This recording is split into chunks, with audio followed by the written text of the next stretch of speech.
Hello everyone, welcome back to my YouTube channel your study guide. और इस video में हम पढ़ने वाले हैं क्लास 12 की इंग्लिश का chapter number 1 the last lesson, जो कि लिखा है अल्फोंसो ड्यूडेंट ने।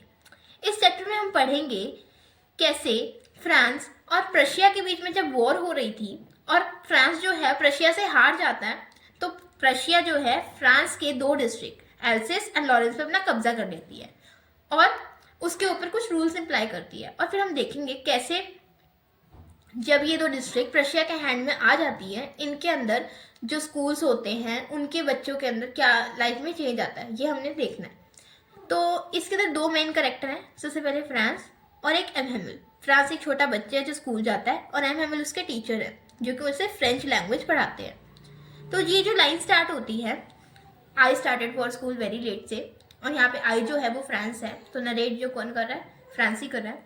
वो कहता है उस दिन मैं पहले ही स्कूल के लिए बहुत ज़्यादा लेट था और मुझे बहुत ज़्यादा डर लग रहा था कि मुझे डांट पड़ेगी, क्योंकि उसके टीचर एम हेमिल ने कहा था कि कल जब तुम आओगे स्कूल तो मैं तुमसे क्वेश्चन करूंगा पार्टिसिपल पे।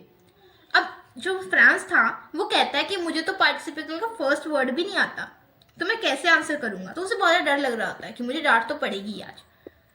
कुछ मोमेंट के लिए वो सोचता है, थोड़ी देर के लिए, कि मैं ऐसा करता हूँ, बंक मारता हूँ स्कूल से, ना ही जाता मैं स्कूल, क्योंकि कुछ चीजें उसे टेम्प्ट कर रही थी, लुभा रही थी। वो चीजें क्या थी? सबसे पहले तो वो दिन बहुत सुंदर था, वार्म एंड ब्राइट डे था। बर्ड्स चिप कर रहे थे, चहचहा रहे थे, और पर्शियन सोल्जर ड्रिल कर रहे थे, वह ड्रिलिंग। बट इन सारी टेम्पटेशन को उसने एक तरफ करते हुए, उनको रेजिस्ट करते हुए कहता है कि नहीं, मैं स्कूल जाऊंगा। तो वो जब जैसे जा रहा होता है स्कूल की तरफ, रास्ते में आता है टाउन हॉल। तो ये सीन होता है टाउन हॉल में, जहाँ पे एक बुलेटिन बोर्ड होता है और उसके आसपास भीड़ लगी होती है। अब फ्रांस कहता है पिछले 2 साल से तो हमेशा इसके ऊपर बुरी खबर ही आई है, तो अब भी कोई बुरी खबर ही आई होगी। तो उसके ऊपर वो ध्यान नहीं देता, जाने लगता है। लेकिन वहां पे खड़े 2 आदमी, कौन? ब्लैकस्मिथ एंड वॉचर, वो उसे कहते हैं don't go so fast bub, you will get to your school in plenty of time. ये कहते हैं कि तुम्हें इतनी जल्दी जाने की जरूरत नहीं है, डोंट गो सो फास्ट। बब यहाँ पे एक इनफॉर्मल वर्ड यूज किया गया बॉय के लिए, और उन्होंने कहा तुम्हारे पास बहुत टाइम है स्कूल जाने के लिए, तुम आराम से जा सकते हो। उसे लगता है वो मेरा मजाक उड़ा रहे हैं दोनों, तो वो उनकी तरफ ध्यान नहीं देता, ना उस न्यूज पे ध्यान देता है, वो जाता है स्कूल को। तो वो बताता है, जैसे वो स्कूल पहुंचता है, वो कहता है यूजुअली तो मैं बात करूं तो मेरा स्कूल जो है उसमें बहुत ज़्यादा हसल एंड बसल होती है, बहुत ज़्यादा लाउड वॉइस होती है, बच्चे चिल्ला रहे होते हैं, opening and closing of desk की आवाज़ आती है।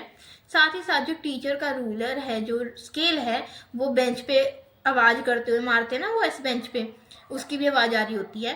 बट आज मैं बात करूँ तो बहुत ज़्यादा अनयूजुअल लग रहा था। वो ऐसा लग रहा था कि आज क्या हो, संडे मॉर्निंग, कितना ज़्यादा शांत था, संडे मॉर्निंग की तरह शांत था वो। तो उसने कहा क्वाइट एज संडे मॉर्निंग। वो जब विंडो से देखता है फ्रांस, वो देखता है कि आज उसके जो क्लासमेट्स हैं वो पहले से अपनी जगह पे आराम से बैठे हुए हैं, शांत है, और M Hemal up and down walk कर रहे हैं। और उनका जो टेरिबल आयरन रूलर, यहाँ पे आयरन रूलर को उन्होंने टेरिबल कहा है, जो उनका स्केल है वो उनके आर्म्स के अंडर है। तो वो क्या कहता है, अंदर आने के लिए कहते हैं क्या मैं अंदर आ सकता हूँ, कि उसे डर लग रहा था आज भी मुझे डांट ही पड़ेगी एम हेमल से। बट एम हेमल उससे बड़ी काइंडली बोलते हैं, स्पीक वेरी काइंडली, और वो कहते हैं आओ अंदर आके बैठो। वो जब जाके बैठ जाता है वहां पे, तो वो देखता है कि आज सब कुछ अलग अलग है। सबसे पहले वो देखता है एम हेमल ने कैसे कपड़े पहने। उस दिन एम हेमल ने बहुत सुंदर कपड़े पहने थे। उन्होंने पहन रखा था ग्रीन कलर का coat, frilled shirt and little black silk cap, जो कि पूरी तरह एम्ब्रॉयडर्ड थी। और वो देखते हैं कि ये कपड़े तो ज्यादातर हमारे सर इंस्पेक्शन या प्राइज डे पे पहनते हैं, आज तो नॉर्मल डे है और आज तो कोई पहनेगा नहीं ये कपड़े। उसने ये सोचा। फिर उसके बाद वो देखता है आखिरी में जो बेंच होते हैं, बैक बेंचेस, वो देखता है कि भाई यूजुअली तो वो एम्प्टी होते हैं, बट आज वहां पे गांव के लोग आके बैठे हुए हैं, बूढ़े लोग।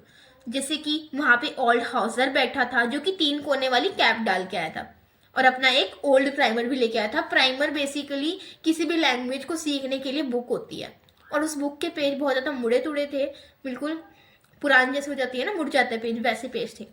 साथ ही साथ फॉर्मर मायर आया था एंड फॉर्मर पोस्टमैन भी आया था वहां पे। एम हेमल अपनी जेंटल टोन में कहते हैं कि ये आप सबका लास्ट फ्रेंच लेसन है। और उन्होंने कहा ये ऑर्डर आया है बर्लिन से कि अब से एल्सिस एंड लॉरेंस की जितने भी स्कूल्स हैं उसके अंदर सिर्फ फ्रेंच लैंग्वेज पढ़ाई जाएगी, सॉरी जर्मन लैंग्वेज पढ़ाई जाएगी, फ्रेंच लैंग्वेज नहीं पढ़ाई जाएगी। तो ये सारे वर्ड सुन के जो फ्रेंड्स है उसको बहुत ज़्यादा शॉक लगता है, उसे बहुत ज़्यादा सॉरी फील होता है कि मैंने अपने खुद की नेशन लैंग्वेज नहीं सीखी। उसे जो अपनी बुक्स पहले न्यूसेंस लगती थी, आज उसे अपनी पुरानी दोस्त की तरह लग रही होती है। और अब उसे समझ में आता है कि एम हैमल ने इतने फाइन संडे क्लोथ्स क्यों डाले थे और वो लोग पीछे आके क्यों बैठे हैं आज हमारी क्लास में बैक बेंचेस पे। वो लोग क्यों आए थे? पहले तो वो बहुत ज़्यादा सॉरी फील कर रहे थे कि उन्होंने अच्छे से क्लासेस अटेंड नहीं करी, उन्होंने खुद की अपनी क्लासेस अटेंड नहीं करी अपने टाइम पे फ्रेंच लेसन, और साथ ही साथ वो अपनी रिस्पेक्ट भी शो करना चाहते थे एम हैमल को कि आपने हमारी कंट्री को, हमारे नेशन को क्या दिया, 40 ईयर्स ऑफ फेथफुल सर्विस दी। फिर फ्रांस कहता है ये सारी मेरी गलती है, फ्रांस कहता है ये सारी मेरी गलती है, मैंने अपनी लैंग्वेज को इतना सीरियसली नहीं लिया, मैंने उसको नहीं सीखा। फिर वो कहीं ना कहीं बहुत ज़्यादा दुखी था इस चीज़ को लेकर। तो एम हैमल कहते हैं इसमें सिर्फ तुम्हारी गलती नहीं है। एम हैमल ब्लेम करते हैं उसके पेरेंट्स और खुद को भी, क्योंकि तुम्हारे पेरेंट्स ने क्या किया, तुमको काम पे भेजा, इतनी छोटी एज में तुम्हें काम पे भेजा, फार्म में जाके काम करो, मिल्स में जाके काम करो और कुछ ना कुछ पैसे कमा के आओ। और मैंने भी खुद कई बार क्या किया, तुमको अपने पौधों को पानी देने के लिए भेज दिया, कभी बार खुद मैंने छुट्टी मार दी स्कूल की, जिससे तुम्हारे लेक्चर का लॉस हुआ, तुम्हारी पढ़ाई का लॉस हुआ। तो इसमें सिर्फ तुम जिम्मेदार नहीं हो, हम सबकी क्या है, ब्लेम है। वो सबको ब्लेम करते हैं। अब एम हैमल कहते हैं कि जो फ्रेंच लैंग्वेज है वो दुनिया में सबसे ज़्यादा beautiful, clearest and logical language है, ठीक है। और तुम्हें क्या करना है, इस लैंग्वेज को अपने बीच ही प्रोटेक्ट करके रखना है, गार्ड करना है, क्योंकि समय आने पर जब तुम जेल में बंद होगे या किसी भी तरह की तुम्हें क्या बोलेगी आज़ादी नहीं मिलेगी, तो तुम्हें क्या होगा, आपके लिए की साबित होगी उस जेल से निकलने के लिए, उसकी चाबी यही होगी लैंग्वेज। तो इसलिए बहुत ज़्यादा ज़रूरी है। तो ये कहते हैं। उसके बाद इनके 3 लेक्चर होते हैं, 3 लेसन होते हैं। सबसे पहला लेसन जो होता है ग्रामर पे होता है, एम हैमल समझाते हैं और फ्रेंच को उस दिन पहली बार सब कुछ इजीली क्लियरली समझ में आ रहा होता है। पता नहीं वो इस सोच में पड़ जाता है कि आज मैं कुछ ज़्यादा ही टेंशन से पढ़ रहा हूँ, या पता नहीं एम हैमल मुझे इतने अच्छे से पढ़ा रहे हैं, आज वो इतनी डेडिकेशन से पढ़ा रहे हैं कि मुझे सब कुछ समझ में आ रहा है। तो ये होने के बाद उनका एक राइटिंग सेशन आता है, जब एम हैमल कुछ कॉपीज लेके आते हैं हमारे लिए, और उसके ऊपर ब्यूटीफुल राउंड हैंड से लिखा होता है फ्रांस एल्सेस, फ्रांस एल्सेस। और ये ऐसे लग रहा है जैसे कि छोटे छोटे फ्लैग्स हमारी क्लास में उड़ रहे हो। अब सारे बच्चे उन कॉपीज पे लिखने लगते हैं और वो बिल्कुल क्लास बिल्कुल शांत होती है, क्वाइट होती है।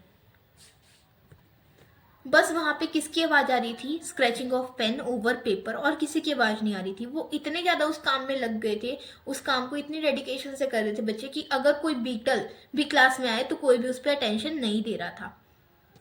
फिर क्या होता है, फ्रांस को ना आवाज़ आती है छत पे से, रूफ पे से, कि पिजन क्या कर रहे हैं, कूड कर रहे हैं। तो वो सोचता है कि क्या will they make them sing in German even the pigeon, क्या अभी पिजन को भी बोलेंगे तुम जर्मन में बोलो, अपनी ये भाषा ना बोलो, तुम जर्मन में बोलो।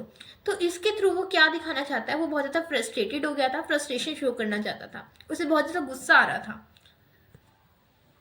और उसके बाद क्या होता है, एम हैमल क्या करते हैं, अपनी चेयर पे बैठते हैं मोशनलेस, और वो क्या करते हैं, कभी एक बच्चे पे देख रहे हैं, किसी को काम करते हैं, फिर दूसरे बच्चे पे देखते हैं, फिर किसी कोने में देखते हैं। मतलब ऐसे कर रहे थे वो जैसे कि अपना सारा सीन जो है क्लास का, वो सारा अपनी आंखों में समेटना चाहते हो, क्योंकि उस टाइम पे कैमरा नहीं होते थे कि वो फोटो खींच लेते कि भाई यादगिरी रहेगी। नहीं, वो क्या कर रहे थे, सब कुछ अपनी आंखों से देख रहे थे। फिर वो कहते हैं कि 40 साल के अंदर यहाँ पे कुछ चेंज नहीं हुआ, सारी की सारी चीजें अपनी जगह पे है जैसे वो पहले थी। गार्डन वैसा का वैसा ही है, विंडो वहीं पे है, ठीक है। क्लास जो उनकी क्लास जो है वो बिल्कुल वैसी की वैसी है, हम बच्चे वैसे ही हैं, टीचर वैसे ही हैं। बस कुछ चीजें थी जो चेंज हो गई थी, जैसे कि वॉलनट ट्री, जो कि किसने लगाया था, एम हैमल ने लगाया था, अब वो बड़ा हो गया है। होपवाइन एक ट्री था जो कि ये भी एम हैमल ने लगाया था, और वो इतना बड़ा हो गया कि वो छत तक पहुंच गया। तो फिर वो कर रहे होते जब काम, तो उनको एक आवाज़ आती है ऊपर से। उनकी बहन क्या कर रही थी, पैक कर रही थी ट्रंक, क्योंकि कल सुबह उन्हें निकलना था, कंट्री छोड़नी थी, कल सुबह उन्हें जाना था, तो वो पैक कर रही थी, उसकी आवाज़ आ रही थी। तो ये जब होता है, इतने में हमारा ये लेक्चर ख़त्म हो जाता है राइटिंग का। उसके बाद आता है हिस्ट्री का लेसन। फिर ये हिस्ट्री पढ़ाते हैं, और हिस्ट्री का लेसन पढ़ाने के बाद जैसे ही चर्च क्लॉक 12 बजती है, चर्च क्लॉक में 12 बजते हैं, तभी हेमल क्या हो जाता है, खड़े हो जाते हैं और उनका फेस बिल्कुल पेल लग रहा था, बिल्कुल डल लग रहा था और वो पहली बार इतने ज़्यादा लंबे लग रहे थे। और वो कहते हैं कि माय फ्रेंड्स आई। वो आगे कुछ और भी कहना चाहते हैं पर कह नहीं पाते क्योंकि वो इतने ज़्यादा इमोशनल हो गए थे, इतने ज़्यादा सैड थे कि उनकी आवाज़ ही नहीं निकल रही थी। बस वो कुछ नहीं करते हैं उसके आगे बस वो ब्लैक बोर्ड पे मुड़ते हैं और लिखते हैं वाइव लाव France, which means long live France. और वो अपना सेशन एंड करते हैं by making just hand gesture.